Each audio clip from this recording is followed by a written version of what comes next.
ஹாய்ங்க, சூப்பராக கோவக்காயை வச்சு ஒரு தொக்கு ரெசிபி எப்படி செய்யணும்னு சொல்லி பார்க்கலாங்க.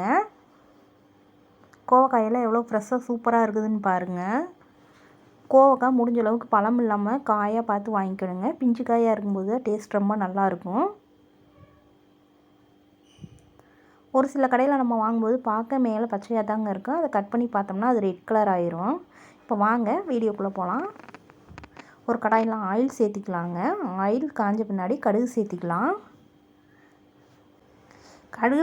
கடுகு பொரிஞ்ச பின்னாடி ஒரு 10 சின்ன வெங்காயத்தை சின்ன சின்னதாக கட் பண்ணி வச்சுருக்கிறேன். உங்கள்கிட்ட பெரிய வெங்காயம் இருந்தால் பெரிய வெங்காயம் யூஸ் பண்ணிக்கோங்க. அது கூடயே ஒரு கட்டை பூண்டை நீள்வாக்கில் சின்ன சின்னதாக கட் பண்ணி வச்சுருக்கேன். அதையும் சேர்த்து நல்லா வதக்கலாம்.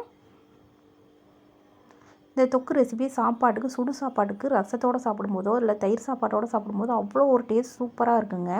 செய்கிற வேலையும் இன்க்ரீடியன்ஸும் கம்மிங்க, ஆனால் டேஸ்ட் வந்து ரொம்ப நல்லாயிருக்கும். பச்சை கருவேப்பிலை இருந்தால் சேர்த்திக்கங்க. எங்கள்கிட்ட பச்சை கருவேப்பிலை இல்லை, அதனால் இதை சேர்த்திருக்கிறேன். இப்போ இது கூடயே ஒரு தக்காளியை நீள்வாக்கில் கட் பண்ணி சேர்த்திருக்கிறேன். இது நல்லா வதங்கட்டும். இந்த கோவக்காயில் ஏகப்பட்ட சத்துக்கள் இருக்குதுங்க. அடிக்கடி நம்ம சாப்பாட்டில் சேர்த்திக்கணுங்க. கிராமத்து சைடாக இருந்தால் நாட்டு கோவப்பழமே கிடைக்குங்க. அதையெல்லாம் தவறாமல் சாப்பிடுங்க. கிராமத்து சைடு யார் இருந்தாலும் அந்த தவறாமல் அந்த கோவப்பழம் கிடச்சுன்னா விடாதீங்க, கண்டிப்பாக சாப்பிடுங்க. இப்போ இதெல்லாம் நல்லா வதக்கலாம்.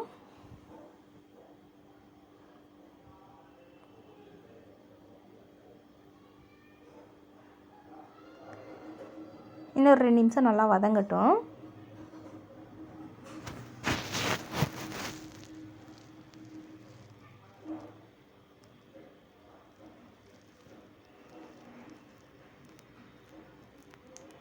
இப்போ இது கூட தேவையான அளவு 1 ஸ்பூன் உப்பும் 1 ஸ்பூன் சாம்பார் மிளகாய் தூள் சேர்த்திக்கிறேன். உங்கள் காரத்துக்கு தேவையான அளவு நீங்கள் சேர்த்திக்கிங்க. இதே சேர்த்து நல்லா வதக்கலாம். ஒரு 2 நிமிஷம் நல்லா வதக்கினா போதும், ரொம்ப வதக்க வேணாம். இப்போ நம்ம எடுத்து வச்சுருக்கிற கோவக்காயை சின்ன சின்னதாக கட் பண்ணி வச்சுருக்கிறேன். அதை சேர்த்து நல்லா வதக்கலாம். இந்த அளவுக்கு நல்லா கட் பண்ணி வச்சுக்கோங்க. ஃபஸ்ட்டு தண்ணி விடாமல் ஆயிலே நல்லா வதக்குங்க. அதுக்கப்புறமா தண்ணி விட்டுக்கலாம்.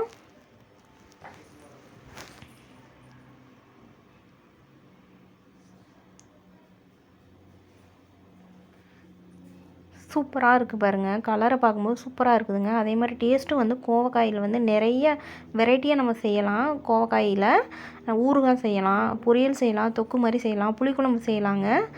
டேஸ்ட் ரொம்ப அருமையாக இருக்குங்க. குழந்தைகளுக்கெல்லாம் வந்து ரொம்ப ரவுண்டாக சின்ன சின்னதாக கட் பண்ணி அதை வந்து குழந்தைகளுக்கு தோசையில் போட்டு கொடுத்தோம்னா அவங்க ரொம்ப இன்ட்ரெஸ்ட்டாக சாப்பிடுவாங்க. டேஸ்ட் அவங்களுக்கு ரொம்ப பிடிக்கும்.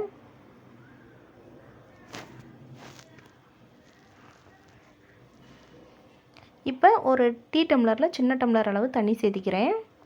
தண்ணி சேர்த்திட்டு இதை அப்படியே மூடி போட்டு மூடி வச்சிடலாம். ஒரு 2 நிமிஷம் கிளறி விட்டு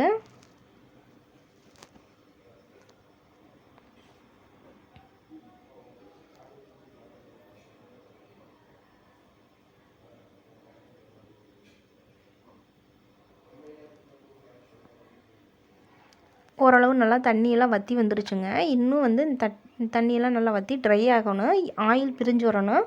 அந்தளவு நல்லா வதக்குங்க.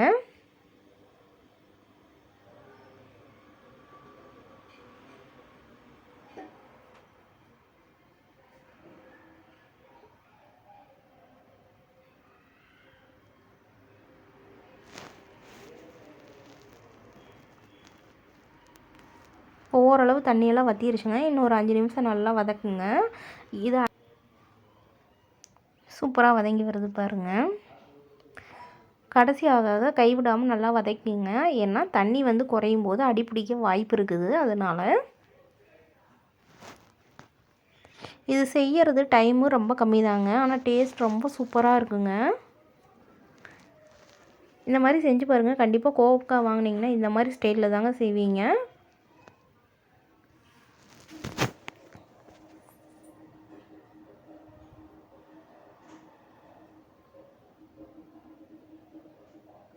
அவ்வளோதாங்க, கோவக்காய் பொரியல் ரெடி ஆயிருச்சுங்க. இதே மாதிரி நீங்கள் உங்கள் வீட்டில் ட்ரை பண்ணி பாருங்கள். இந்த வீடியோ உங்களுக்கு பிடிச்சிருந்துச்சுன்னா கண்டிப்பாக சப்ஸ்கிரைப் பண்ணுங்கள், ஷேர் பண்ணுங்கள், கமெண்ட் பண்ணுங்கள், லைக் பண்ணுங்கள். மறக்காமல் பெல் ஐக்கான் பட்டனை கிளிக் பண்ணுங்கள். தேங்க்யூ.